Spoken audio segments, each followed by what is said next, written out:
let me start, if I will, with a recognition of how controversial this subject is, which I think perhaps people in the room may or may not be aware of. But every time I've spoken on this subject, I'm then find myself subject to a pile-on of abuse publicly. I think the last article I wrote on the subject was for the Birmingham Mail about 3 years ago, and you're used to getting abuse on social media, but I was surprised to receive abuse on LinkedIn, which I think is not normally a platform where people have a go at you. But I remember one person saying to me that he was going to marry his first cousin next month, and inviting me to try and stop him.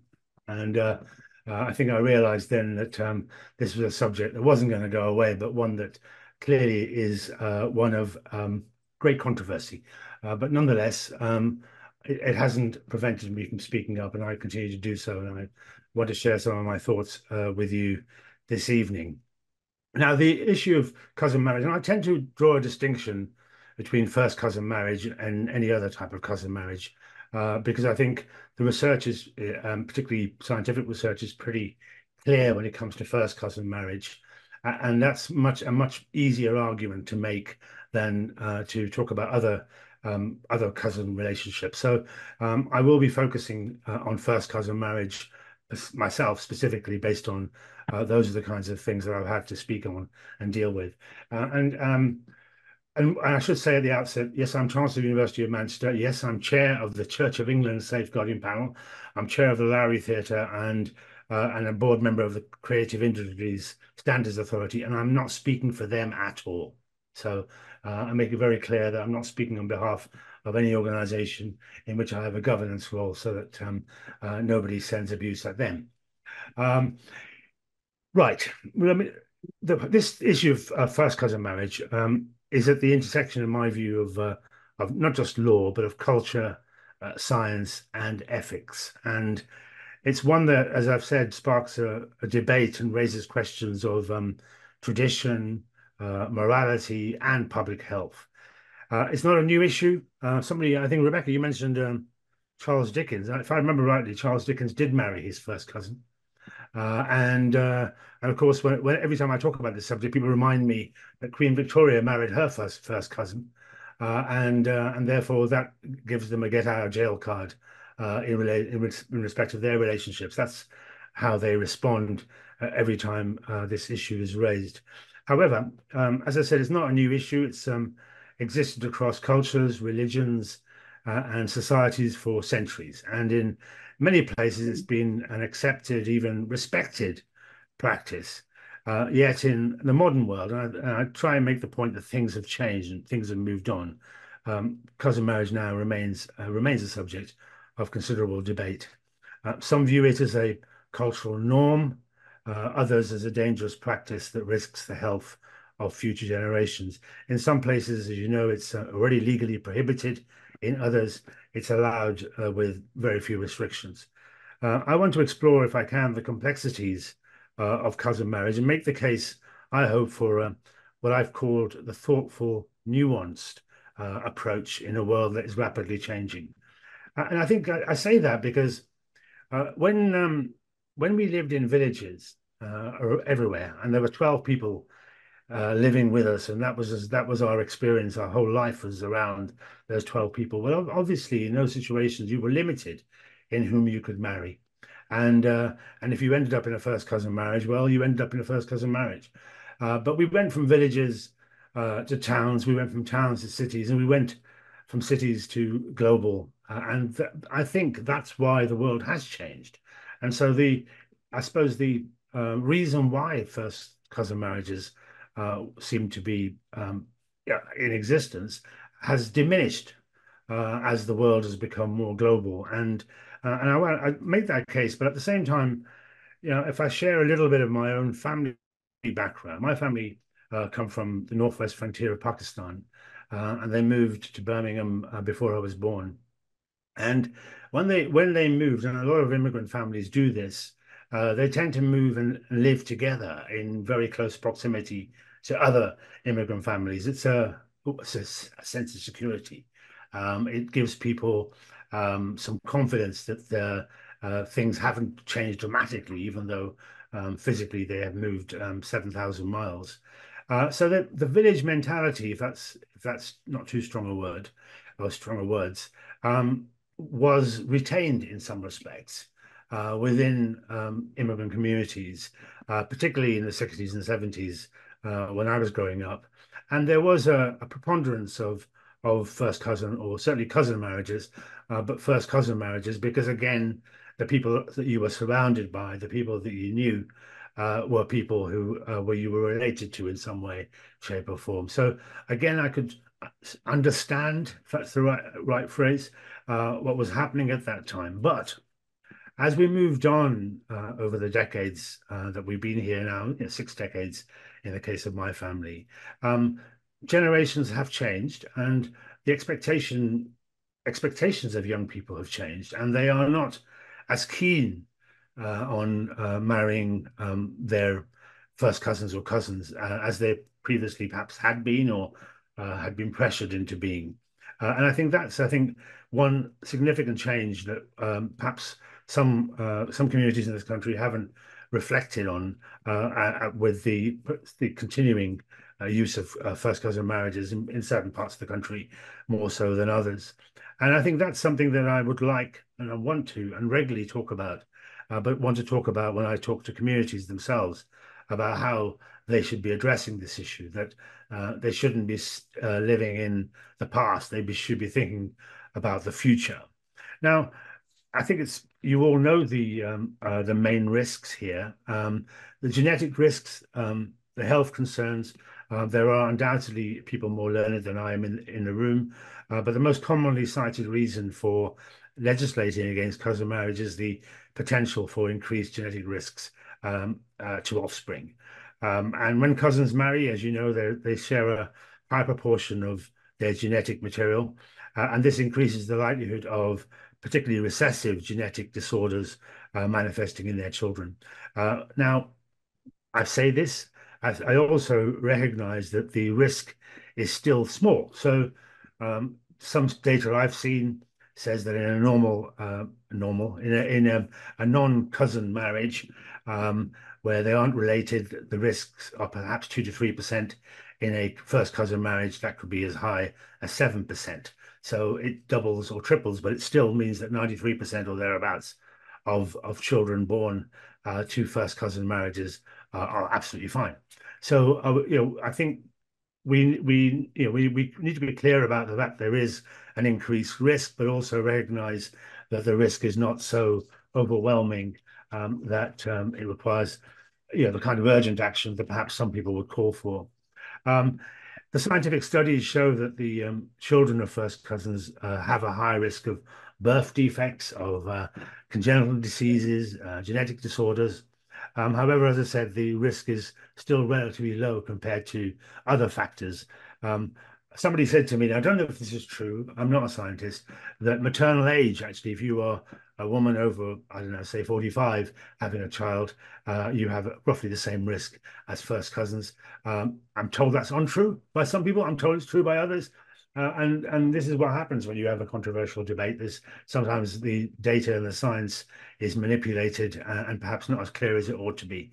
But nonetheless, it's significant enough for health experts to consider is a reason for some regulation. Now, the other issue that's often mentioned in relation to cousin marriage is cultural and social norms. Now, in many societies, cousin marriage is seen as taboo or culturally inappropriate, which can lead to stigma, discrimination, familial estrangement. I'll come on to that more in some detail. Um, Laws banning cousin marriage could be seen as a way of reflecting and upholding the social values of the wider community, especially those where such marriages are as viewed as quote unquote culturally undesirable. Um, so we know that happens. We also know that cousin marriages happen for all sorts of reasons, but some of them because it's about keeping the family together. It's about material reasons, i.e., keeping the property of the family within the family. And if you didn't have them, that it would lead to familial disorder, social tension, those kinds of things. And I think that's another issue that we need to be aware of, although I don't give it a great deal of weight. The third concern that I have, and we all have, I imagine, around first cousin marriages is around child welfare. And I'm not just talking about the health risks that I've just touched on, which are pretty serious in themselves. But the fact that we have we know that the welfare of the child is the primary responsibility of the state. We have a responsibility to protect them from harmful consequences, and that includes health complications, but it also includes other risks that they may face.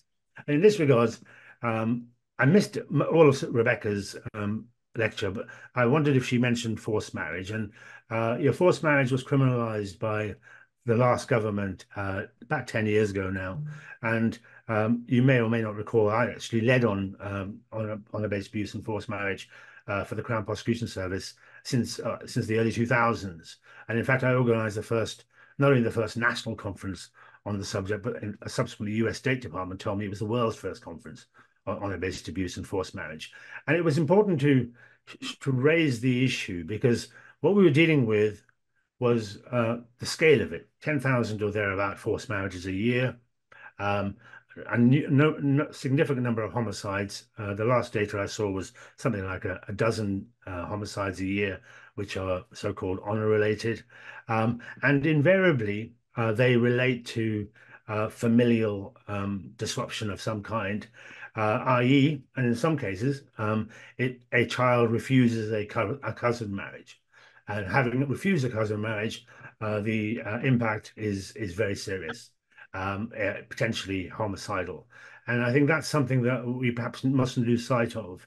And I think I need to say this from my own familial background, that sadly in South Asian communities, and by that I mean British Pakistani communities, which I know very well, boys are often seen as a blessing and girls are often seen as a burden. And the in some cases, in many cases, sadly, there is an urge to marry off your daughters as fast as possible in order for you to have carried out your responsibility in relation to them. And doing so, um, you will, I know of girls who, from infancy, have been, in effect, assigned their partner for life. They've been told that you will marry your first cousin when you get to the age previously of 16, now of 18. And there is absolutely nothing they can do about that. And it then ultimately leads, as I said, either to a forced marriage, which, whilst it's criminalized, we have to recognize isn't prosecuted significantly, and for all sorts of reasons, but also it also leads to families disrupting, children leaving home, running away, all sorts of consequences that flow from the fact that decision has been made as early as possible. And also families have told me over the years that there's enormous peer pressure, that when they decide, for example, that their child will not go through a first cousin marriage, having originally previously given some kind of commitment to this, that they will face enormous repercussions in doing so. And I'll give you one example, which is a very extreme example, but one I'm familiar with myself. I did a bit of rule of law work in Pakistan about 7 or 8 years ago, and I was in Islamabad High Court, and there was a murderer brought in, or alleged murderer, for a hearing, and I asked why he was there, and he had murdered somebody from another family, and I explored that, and the reason why he had murdered this person from another family was that 2 generations ago, that family had refused a first cousin marriage. 2 generations ago, the feud had lasted decades, but it was as real as a homicide in 2018. And so one cannot underestimate how powerful the peer pressure is. And even when people don't want to commit to a first cousin marriage, they are forced to do so because of the consequences that may follow if they choose not to. And I think we don't pay enough attention really to the fact that there are lots of people who don't want to have to go down this route, but who are obliged to do so. And this is where perhaps the state could step in, and I'll come on to that in due course. We talked earlier on about public health, but there's also the reason about the burden on public health considerations. I think there was some research recently, Patrick, you know this better than I, which showed that the National Health Service was in certain parts of the country engaged in certain communities more so than other communities. And in part, that was due to first cousin marriages. And and therefore, we have a responsibility to protect potential harmful consequences. And that also means the burden on the state, I guess, from dealing with these types of the consequences of such marriages. Now, this is dangerous. And it's dangerous because it shouldn't be a reason to be dangerous. But I don't know if you recall, a few weeks ago, somebody called Stephen Yaxley Lennon, you may be familiar with him by his pseudonym, Tommy Robinson. He's currently at His Majesty's pleasure for the next 18 months. But he's a forceful voice of the far right. He actually talked about first cousin marriage in a number of videos, and he used that in that analogy or used that example that it was creating, in his view, an excess burden on the health service, and as a result, it should be outlawed. Now, the moment I saw that, it was problematic for a number of reasons, but most problematic because it made it more difficult for me to have a conversation with members of the community. If they are, as I said a moment, wishing to address this issue, and there are, you'll see some data, I think, from Bradford shortly that shows there has been a significant decrease in first cousin marriages in the last year, as there had been in the year before. If there is this level of attention now being played to it by communities, they will be reluctant to talk about it and to educate others if they think it's just a tool or just a hammer which the far right would use to attack their communities. So I think one needs to recognize how dangerous it is when people say something like that. I remember the Times newspaper about a dozen years ago asked me why I keep talking about subjects which give the far right ammunition to attack the communities I'm part of. And I said it simply, that if the communities themselves don't deal with the issue, well, that's the problem. And we need to be able to deal with these issues ourselves so that we don't give ammunition to those who would wish to divide us and separate us in some way, shape, or form. So I think that is something that we need to recognize, that simply attacking a community for something is actually the wrong approach, because it simply allows the community, or doesn't allow, but makes the community look inward rather than outward.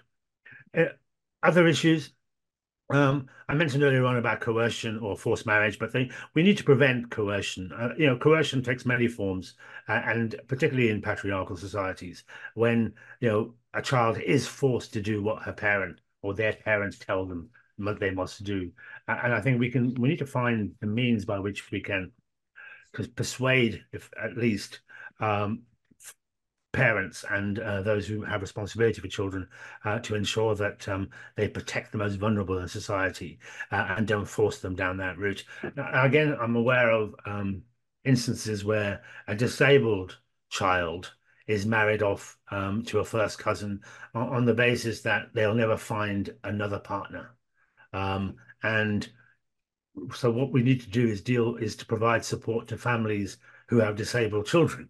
Whereas rather than simply attack them for doing what they've done. You can't, I mean, in terms of, I don't want to go into the religious aspects of this. Theologically, yes, cousin marriage is permissible in Islam, for example, but there are many within Islam, particularly strangely conservative groups, who advocate for restrictions. So it's much more complicated than simply saying it is. And there are many other counter arguments for taking for taking no action. And it's about religious freedom, cultural freedom. It should be accepted. It should be practiced. It has deep historical, social significance, and prohibiting it in any way, shape, or form infringes on individual and cultural rights. And strangely, if anything, that's a sort of conservative view, and one that, if it's applied properly, means that you don't do anything in this field. You allow people to do what they want. Whilst I talked about the genetic risks, they are low in absolute terms.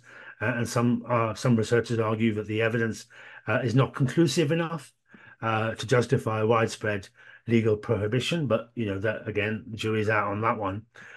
Personal autonomy is another counter argument that adults should be free to marry whomever they want, including cousins and first cousins, and they should just be trusted to make informed decisions about their marriages, particularly if they have access to genetic counseling and testing. So all of these arguments are alive, and they're issues that we recognize, and that's why I think it's much more nuanced than simply saying we outlaw it. Forced marriage is very easy for me. I worked with the government, Theresa May's government, 12 years ago to criminalize it because it was essential in my view, to send out a message. The message was that whilst there are crimes that are committed when you do a forced marriage, that having a specific crime of forced marriage actually sends out a very strong message to society that it's not something that we will in any way tolerate or accept. We did the same thing 40 years ago with female genital mutilation. There are lots of laws available that could be applied, assault, you name it. But we made a law specifically about FGM, which we updated more recently, so that we as a state make it very clear that this is our view, that this is something that's unacceptable in any circumstances. And I go back to what I said earlier on, sadly, the number of prosecutions for forced marriage in the 10 years, I can count on the fingers of one hand. The number of prosecutions for female genital mutilation over 40 years, I can count on one hand. And so just having a law doesn't necessarily make the difference that you would think it does. Prohibition doesn't automatically have that impact, but for all sorts of reasons, because you're reliant, aren't you, upon children giving evidence against their parents, for example, and the likelihood of that happening is small. Parents are quite clever that's the right word, in using other countries. They'll take them abroad. For example, the UAE is a good place to go if you want to gently mutilate your child. So there are all sorts of other things that parents and carers will do if you try and prohibit a behavior. But that's not a reason for not doing it. It goes back to my point that actually sometimes stating that something needs to change is a role for government, a role for the state, because it's saying that it's unacceptable and it will change the discourse. But as I said a moment ago, I'm quite positive about this for pretty much the first time in my life, actually, that we may have turned a corner. And that certainly within South Asian communities and British Pakistani communities in the UK, there is now a conversation that's being had. It was much more difficult for all the reasons I've touched on in decades past, but now they recognise the genetic problems. They recognise that there is a bigger pool from where you can identify a partner for your child, and of course the children themselves. They have access to online dating platforms and the like. They don't have to rely upon mum and dad to help them find a partner. So I think the landscape, the modern world, I go back to the fact that we're not a village anymore, that we are a global community, means that the opportunities or the need, if that's the right word, for cousin marriage, first cousin marriage, is actually reducing, and the communities themselves are now acting upon this. However, I think there is a significant role for more that we can do. As I said, there's an ethical dimension to this debate. Should the government be involved in dictating whom individuals can marry based on familial ties? Is it the state's responsibility to regulate relationships that have been culturally accepted for centuries? These are important questions. They touch on broader issues of personal freedom and autonomy. On one hand, the freedom to marry whom you choose is a fundamental right in many democratic societies. People should be able to form unions based on love and shared values and common goals, regardless of their family background. On the other hand, the state has a responsibility to protect public health and to ensure that individuals are not put under risk due to the lack of information or informed consent. In the case of cousin marriage, it is important, I say, to balance these two concerns, personal freedom and public health. Blanket bans on cousin marriage may be overreaching and perhaps unjust, especially given the risks being slightly overstated, but also, more importantly, I think, the fact that the communities themselves are now heading in the right direction, perhaps not at the pace that you and I would want, but they're certainly moving in the right direction. But a lack of regulation or consideration for the potential genetic risks may be irresponsible if we don't do anything. So when I talked about a thoughtful approach, so what should a thoughtful approach be? So I think we must take a multifaceted approach, one that addresses both the scientific and the cultural realities of the practice, as well as the rights and autonomy of individuals. Any legislation, if there is going to be any legislation, I would be very surprised if there is under the current government, should be grounded in scientific evidence. We need to be clear and have clear and accurate information about the actual risks involved in cousin marriage and not allow conspiracy theorists to make up data, which sadly is happening quite a lot of. In the light of the scientific evidence, which we all then accept, we should recognize that while genetic risks exist, they're often not as severe as commonly thought. So, in conclusion, really, to my mind, the merits of legislating are significant. So, going back to the point about is it right for us to send a message out? I certainly think perhaps we can do that, but do we need to legislate?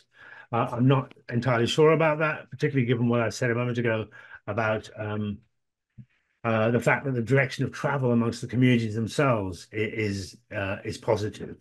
The case for thoughtful legislation is not about banning or condoning it outright, but about creating laws that are nuanced, informed by science, and sensitive to any cultural and personal choices. Thoughtful legislation can ensure that the health of future generations is protected whilst respecting the autonomy and traditions of communities. In this changing world, I think we should not just talk about prohibition, but talk about empowerment. We did that around forced marriage. We wanted to empower victims to be able to get help so that they weren't victims of forced marriage. And I think the same thing could be done around first cousin marriage. We can empower those who are potentially at risk of first cousin marriage through education, through support, through just understanding of their well-being that ultimately prevents them from going down that route. And as I said, we need to support the communities who, in my mind and in my view, are now moving in the right direction to do so. And that means having conversations like the one we're having today, because I think that's simply, not talking about it is not an option, despite the fact that I know I'll get a lot more abuse as a result. I'll stop there.